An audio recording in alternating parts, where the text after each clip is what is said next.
So as we move through, the first question I want to ask you guys, and you tell me, would you rather?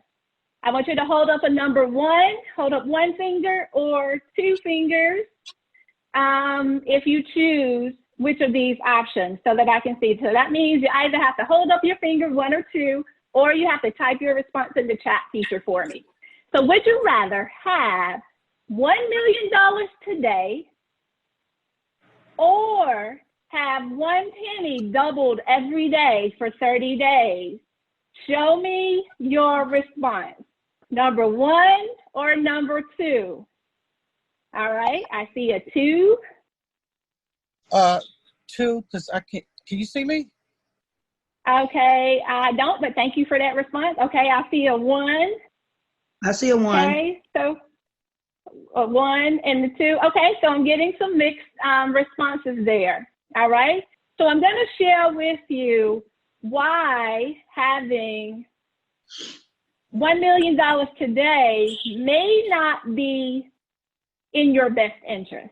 Okay, so let's look at it. If I'm Lynn Dimmons, and I help you to make your money, keep your money, and grow your money so you can do the things that you're called to do, and that's build generational wealth and leave an inheritance for your children's children. And for those of you who chose number two, kudos to you.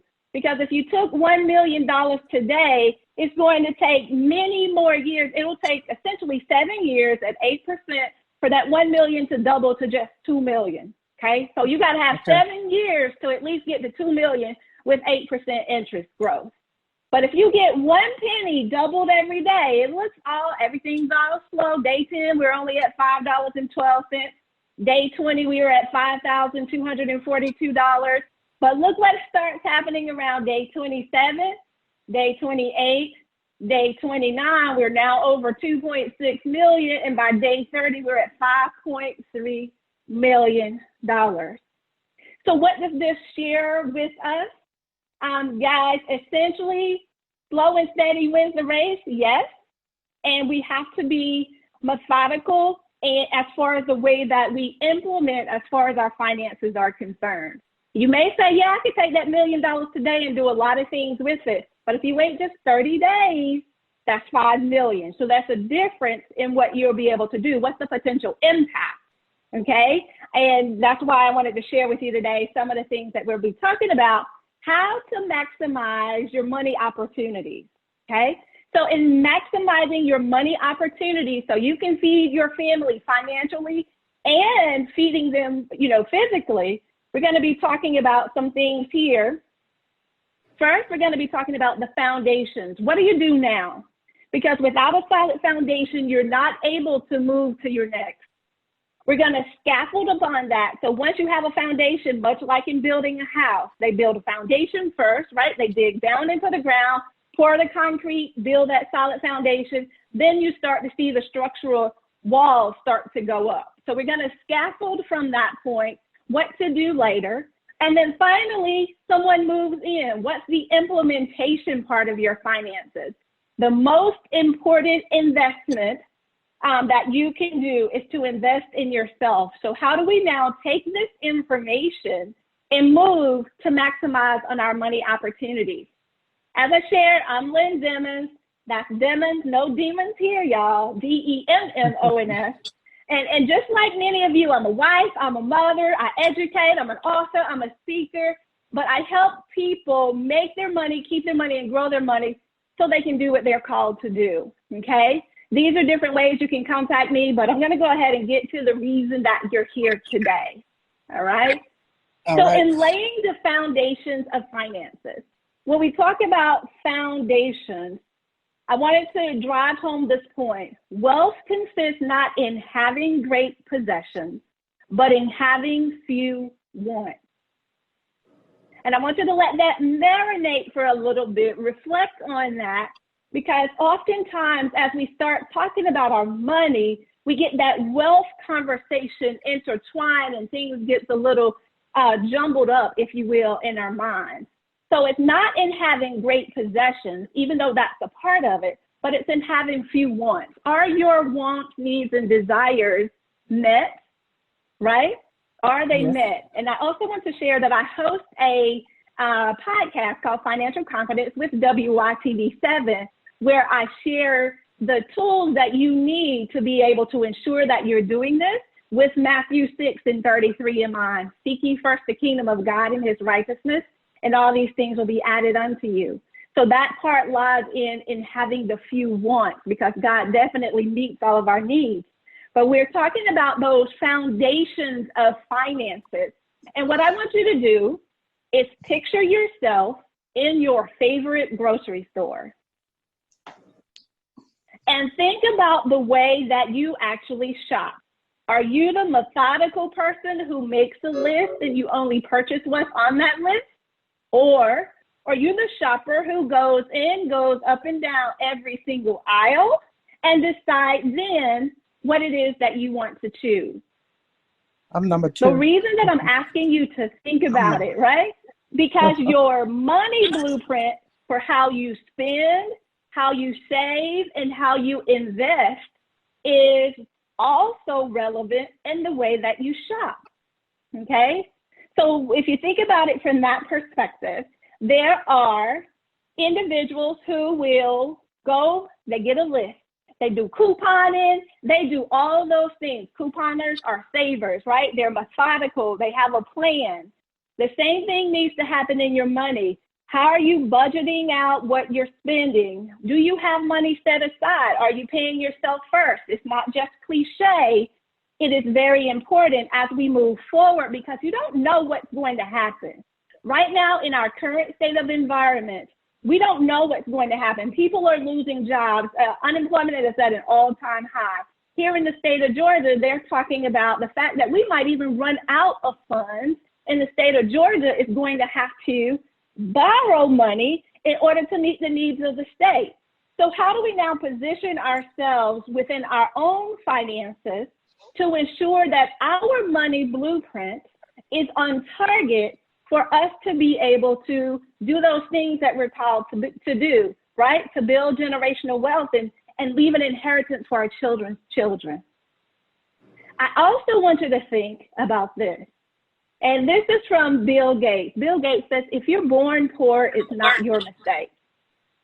But if you die poor, it's your mistake. Now, I know that there is a lot of debate around this quote, and it's very controversial in nature. However, there is some truth in it, because most people that are in that state, and we're going to talk about that a little more, tend not to come out of that state because of decisions. Now, I'm not saying that's everyone's situation and that's what happens to every person. However, there are some of us who can make different choices and move forward when we're in alignment, right, with what we're called to do. So the objective today is to introduce, to inform, and to illustrate. All right, I see. All right, Pauline, do you have a question? No. Oh, okay, I saw a hand raised. Just wanted to make sure that I'm aware of every person. That was me. Okay. All right, no problem. Great.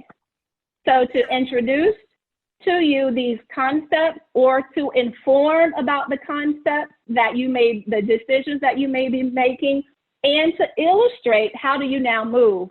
And the reason I feel that I am positioned, if you will, to have this conversation, because we were at a time in our life, my husband and I, where at one point, neither of us had a job.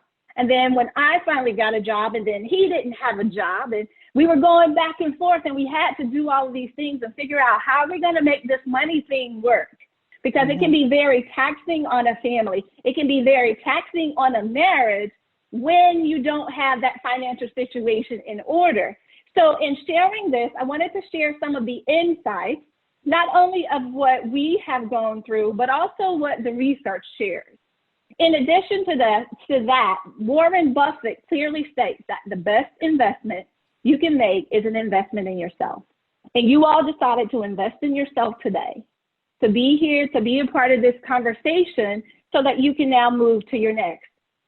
So in looking at this, I want to position this to you in this way, because contrary to popular belief, being poor and being broke don't mean the same thing. Can we at least agree that being poor and being broke don't mean the same thing? All right. So when I look at this, both of them, right, they don't mean the same thing, because poor and broke both mean you don't have money. They're both a lack of money. We can all agree with that. But being poor is a mindset, because there are certain things you'll watch people, you'll watch their characteristics of that group of people who do that same thing. And we can say, okay, success leaves clues. We can also say being poor leaves clues, right? Because being poor is a mindset that a person adopts and continues to believe in and live in, while being broke is a temporary condition.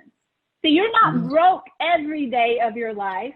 So let's say you get paid biweekly on Friday. You're not broke on Friday, right? Broke is temporary. Maybe you're broke after you go through and pay the bills, and then by Monday, you might be in that situation again. But being broke is temporary. So what I want to position to you today is to look at it differently.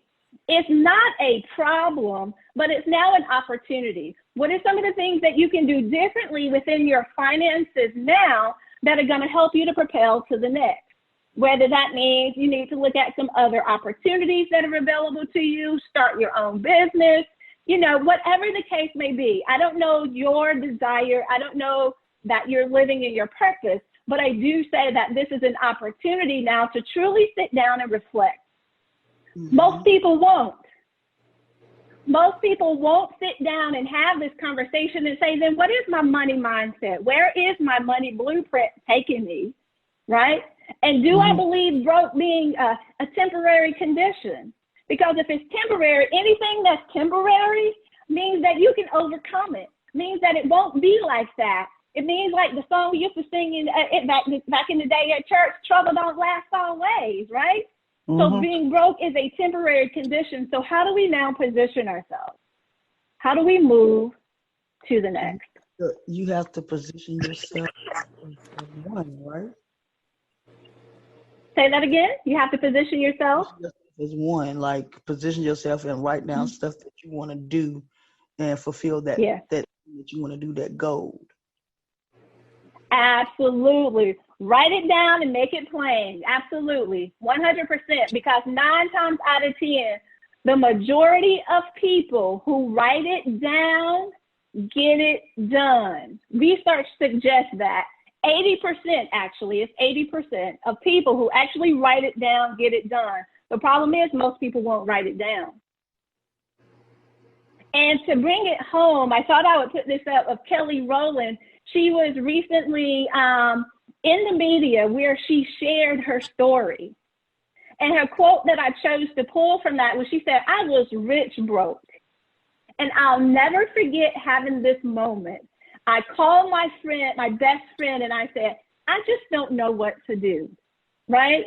She said, what she went on to share her story is when she started making money in the early years with Destiny's Child, that she just started going out there spending money. And then the next thing she knew, she was in so much debt because she was just using her credit card however she chose to use it. And she didn't know exactly what she needed to do with her finances.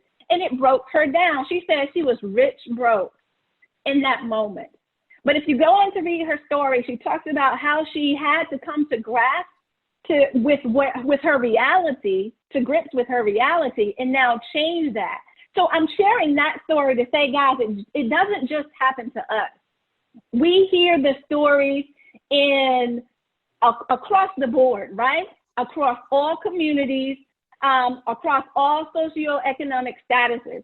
If you don't know how, or if you don't understand the value of ensuring that you are following your money, that you're making a budget, that you're doing these things, you're saving, you're investing, guys, your money slips away so quickly.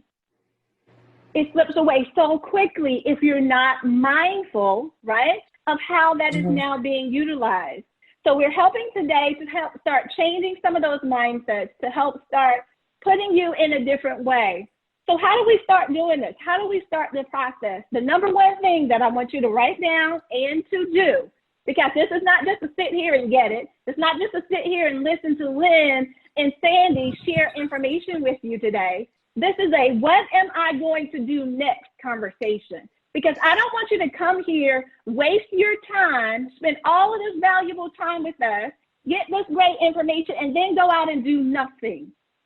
Most people will do nothing, but I'm calling you to greater, right? So in calling you to greater, this is what I'm asking you to do. You need to reflect, because self-awareness is the best medicine that we can take. If we're ailing in our financial situation, if we're ailing in our health, there are some medicines that we can take to help better that situation. Self-awareness is that medicine for your financial situation. So you have to understand exactly where you are, okay? So take a moment after we finish this broadcast today, after we finish this class today, and actually sit down and think about exactly where you are. No, this is not going to be an easy conversation to have with yourself or with your spouse. I highly recommend, if you have a spouse, bring them in. And if you have children, I highly implore you to bring the kids into the conversation, because we got to break some of these generational curses that are happening on our families when it comes to our finances. But there are 4 buckets that I need you to look at, okay?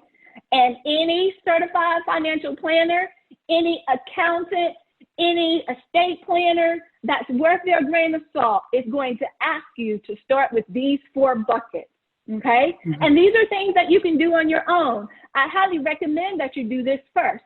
So the first one is your income, right? What income do you have coming in? What are all the different revenue sources that come into your household, all right? The second bucket, your expenses, what's going out, okay? So what's coming in, what's going out. Look at everything. Also, don't forget about those little small expenses that we sometimes have. Maybe not so much today. It's not a just get in your car and stop by Starbucks on the way to the office situation much, right? Maybe for some, but not for a lot. But think about each one of those income that's coming in, all of those expenses, what's going out. But then you also need to look at your assets. And then looking at your assets, looking at the value of those assets and what you own, but also looking at your liabilities, okay? Now, I also do another workshop that actually goes through and talks about, you know, of your assets and your liabilities, what's good debt versus bad debt, and things of that nature. All right, so I have a question here. What is a budget? Is it restricting? Is it meant to restrict? Okay, Bridget. Now, that is not always the case. A budget is not meant to restrict, not in the way that I'm teaching it, okay? A budget is meant as, let's call it a tracker for you, okay? Because you're actually tracking what's happening with your money. Most people don't know what's happening with their money. So a budget in the beginning is a way for them to actually track and see what's happening. So what I typically recommend to those that I work with is just for 30 days, track every single thing that you do within that month, because for most of us, our expenses happen on a monthly basis, right? You pay your mortgage on a monthly basis, you pay your electricity on a monthly basis, so on and so forth. So doing this for a month should give you a good picture of what your expenses look like. So then once you have all of those expenses laid out, you have your income, then you can go back and create this budget for yourself. Do you have more expenses than you have income? Then yes, your budget is going to be restricting. However, if you don't have more expenses than you have income, then of course it will not be restricting. What we're doing with the budget initially is to track every dollar, track every cent, shall I say. Track every cent, because until we know where our money is going, we have no control over that. And let me tell you, it brings such a realization to your picture. It brings it more to the front of the mind, and you start thinking differently once you start tracking these things. And I want to put this out there, guys. Having a budget, I know it's given such a negative connotation. People think, oh my gosh, I'm not going to be able to live my life the way I want to live it. No, that's not the purpose of the budget. The purpose of the budget, if you look, even the millionaires and billionaires have budgets. Why? You better believe they track every single dollar. And if they're tracking every single dollar, then why are we, right? Most of us middle class thinking that, oh, I don't have to track my money. I'm doing good, right? I'm doing good. I don't need to track my money. I can make this happen. I can switch out these credit cards and make this happen. Or I can do this. I can move something around and make this happen. That's what that does. When you don't track, it creates stress, undue stress in many cases. Well, let me just say that. It was stressful for me when I didn't. It was extremely stressful. And I couldn't sleep well, right? But it wasn't until I was able to now track each one of those expenses, map it to my income, know what was coming in, what was going out. Now I can say, okay, this amount I do have available for saving. Or no, I don't have money that I can save this month, but these are some things that I can do differently, right? I don't have to stop now and get that slushy all the time or whatever the case may be, bad stuff that we don't need, right? That's the bad things in our finances as well as the bad things in our health, okay? So start thinking about it that way. Self-awareness is the best medicine. What are the steps that you're taking as an individual now that you can start to do things differently? And start today. It doesn't matter what you've done in the past. Yeah, there are some things in the past that we're going to have to clear up. That's okay. But you don't get to an 800 credit score by not making sure that you're following up on things, right? So what are some of the things that you would love to do? All right, I have another raised hand. So if you have a question, please go ahead and unmute yourself and share. Whoever raised their hand. I do.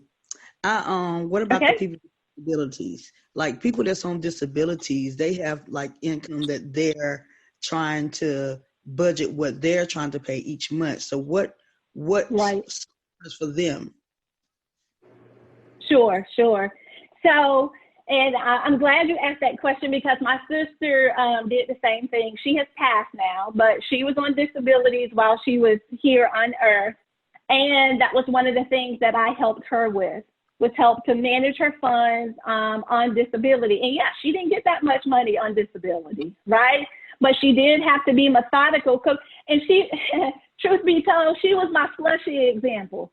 My sister would stop by at the little convenience store. She just had to get the big gulp or whatever it was from Spinks or somewhere, right? She had to have that big gulp or she had to have whatever that thing was. And when we actually sat down and said, look at A, B, and C, look at where you're actually utilizing these funds and help yourself recognize some things that you can do differently. So I do understand each person's situation is completely different. And when you're on disability, the government only wants you to have a certain amount of monies or else they're going to cut your disability, right? However, there's still things that you can do when you have your income, you track your expenses, you can look at where those funds are going and how you're now going to put those funds aside for, what you need later for your retirement or just saving to be able to do whatever that one thing is that you want to do. When you're doing it from a disabilities perspective, I highly recommend that you focus on one thing. And that's for everyone in general. But once you prioritize things, it gives you a completely different mindset. So think about for you in your situation, what's your one thing, right? What's the one thing that you would like to have, do, or that you want within your life, okay? And focus on that one thing, prioritize that, and set out a plan to be able to do that. Is that helpful? All righty.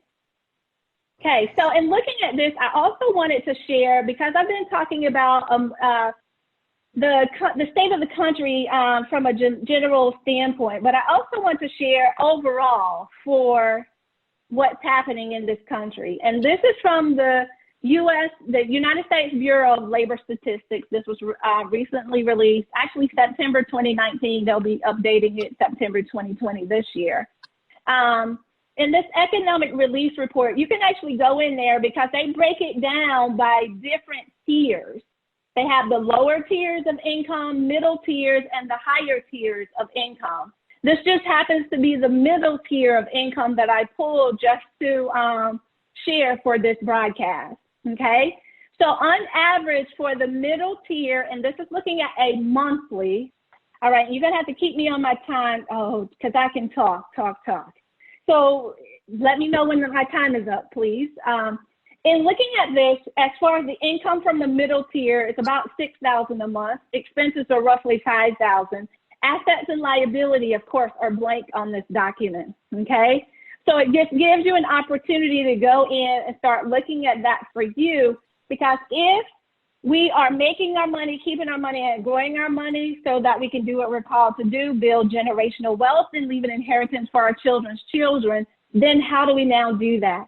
No matter the size of your estate, no matter the size, right, of what you plan to pass on, there are assets and liabilities that you have to be aware of. So how do you get started? In getting started, the number one thing that I recommend is you got to examine where you are. What's your current net worth inside of those 4 buckets? Then once you examine where you are, the next thing that you must ask yourself is, where do I want to be? Where do I want to be in 1 year, in 5 years, and 10 years? And what I recommend is actually doing that backwards. Go 10, 5, then 1. Why? Because we always begin with the end in mind. Because 10 years can seem so far away, but before you know it, those 10 years are gone. Think back to the last, however old you are. If you're 20, or if you're 30 now, think back to 20. Or if you're 40 now, think back to 30. If you're 50, think back to 40. Didn't those past 10 years go quickly? So in examining your current net worth, start thinking about where do you want to be in the next 10 years, and you'll draft your plan backwards from there. So I do see that we have another chat. Let me double check. All right, I have 10 more minutes. Okay, thank you. Can I ask a question? So where do you want to be? Sure. How do you figure out your net worth? Okay. Right. That's a good question. So those 4 buckets that we were looking at, where you look at your income, your expenses, your assets, and your liabilities. What are all the assets that you own? Is that your house? Is that your car? Are there paintings? Is there jewelry? Your TVs? Everything, even the small things, generally coming up, what is the worth of those items? So much akin to, I don't know if you've done this before, but for your insurance policy, for your mortgage insurance and your homeowner's insurance policy, they ask you, or my insurance policy, they provided us with a booklet. And in that booklet, we were supposed to go in and record down, the names of everything that we have, the models and serial numbers of all those items in our homes, right? Because that helps our insurer to know, okay, that you do have a record of the things that were in your home in the event something unlikely happens, a fire or some other disaster, right? So that you'll have a record of those things. Much in the same way you do that for your net worth. What are your assets? Yes, you own your home, or you own your car, or you own these paintings, or grandmother, she gave me this jewelry, or whatever the case may be. What are all those things that you own? Your liabilities now have to be subtracted from that. Most of us, we're still paying on our home. So we've been in our home for 10 years, so we're still paying on our home. We have 5 more years, okay? So even though our home is an asset, it's also a liability because we're still paying on the house, okay? So what's that money that's left on the house to be paid? That amount needs to be subtracted out, okay? So I have the value of my assets minus my liabilities. That gives me my net worth, okay? And when you do that, because when the first time I did it, let's have a real moment. The first time I did it, y'all, my net worth was so negative that it was unbelievable. But that, even though it was a heart-wrenching moment, it was also a call to action moment for me, right? I got to get things right because I got to come up out of this negative because I owed so much in debt. So I just became, they call it tunnel vision. Don't want to sound cliche, but I got tunnel vision. I got my plan. My husband and I, we got the plan together. and we just started working on things, knocking things down, knocking things out. We had over $100,000 worth of student loans debt each. We had credit card debt galore. We had multiple cars, but we had to hone in on that and focus on what is it that we need to do to be able to get this done. And I didn't come from, I'm not a trust fund baby. I didn't come from a family that gave me money so I can just go on out into the world and get things started. That didn't happen, and it doesn't happen for most of us. So it took some time, and it took intentionality for us, and actually seeing that negative number on paper. We had a negative net worth. And truth be told, guys, most people do, and they don't recognize that initially. They don't recognize it. You don't recognize it until you actually sit down, put those numbers on paper. Then it becomes shocking. That became our motivation, and that is what helped us to get to the next level in identifying what that is. But I have some free resources in here that will help you to do all of these things that I'm talking about today, where you can just register, download. I have a financial confidence toolkit that I'm going to share with you as well. I know my time is running short for my segment. I'm going to allow you guys to hear from Sandy as well, but I wanted to speed up just a little bit to get that to, so that I can give you guys those resources. And just want to let you know, guys, as you're looking at this and as you're dealing with this, it can become tough. It can be hard in the beginning. You want to quit, you want to stop, you know, because you're like, no, it's not worth it. It's going to take me too long to get there. But then I also want you to think back over the last 10 years of your life. Think about all the money that came into your hands over the last 10 years. Think about what you did with it and what do you have to show for that. Then think, how will the next 10 years be different, or the next 20 years, or the next 30 years, whatever you decide. How will that look differently for me? What are some of the things that I can do? Not completely stop living. That's not what I'm saying. That is not what I'm saying by any stretch of the imagination. But how can we be more intentional in the way that we're moving forward? And so that you know, today, and this is another research study that I pulled, 48% of people are cutting back on discretionary spending because they have to. Some of them, not all of them, but because now people are afraid. So people are trying to figure out, most people are trying to figure out, okay, what are we going to do? Because the government is not helping us. They're actually contributing to the problem. So now how do I save myself? How do I now help save my family? And when I save my family, now how do I help save my community, right? Is the line of thinking that we're going through. So how do we now position ourselves to be able to do things differently? 44% of people are boosting their emergency funds. Why?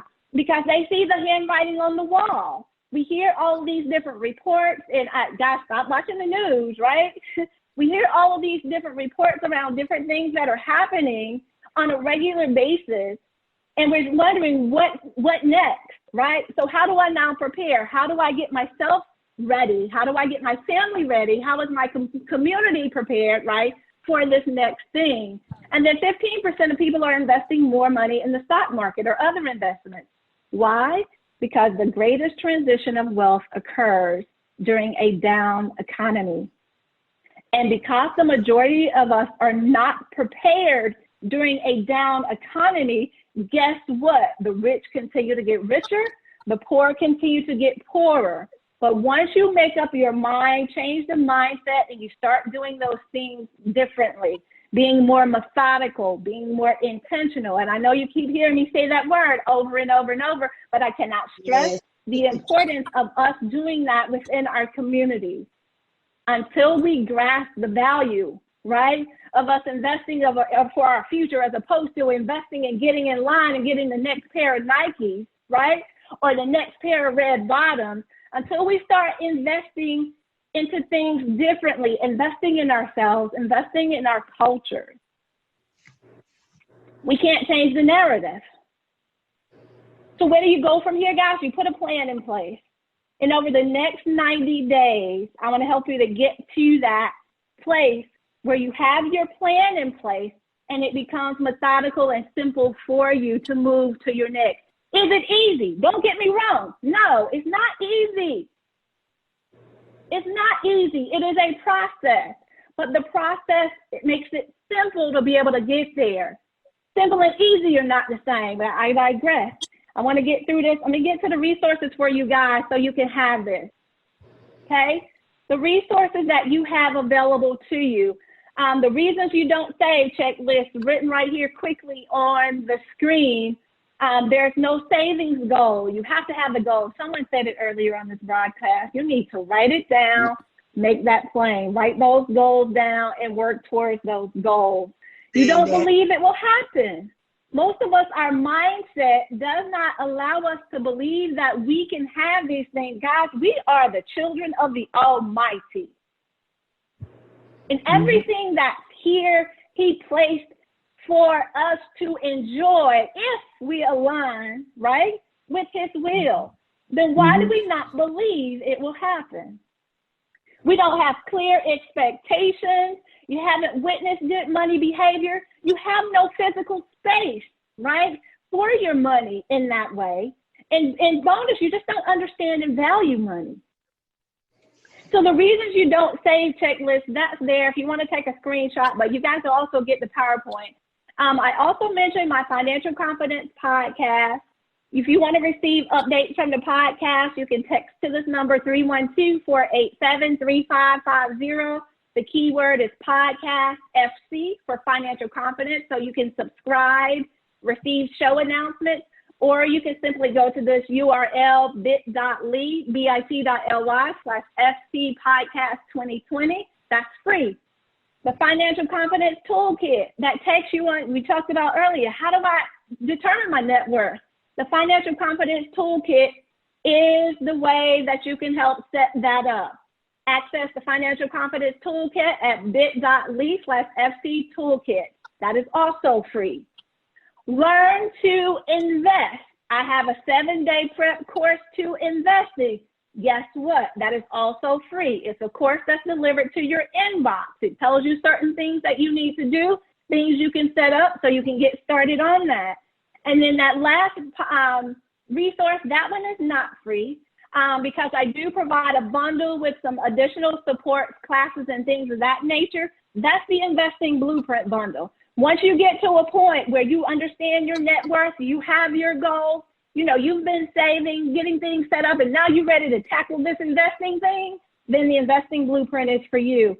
bit.ly Investing Blueprint there, okay? So I wanted to make sure that you all have the resources that you need, and as you see, the majority of these are free to help you feed your family financially during this time. There's no better time than now, guys. Why not you and why not today? All right? Okay. I also wanted to ask you, we're not going to do this poll, but what is one thing you will do differently as a result of this conversation? I want you to think about that.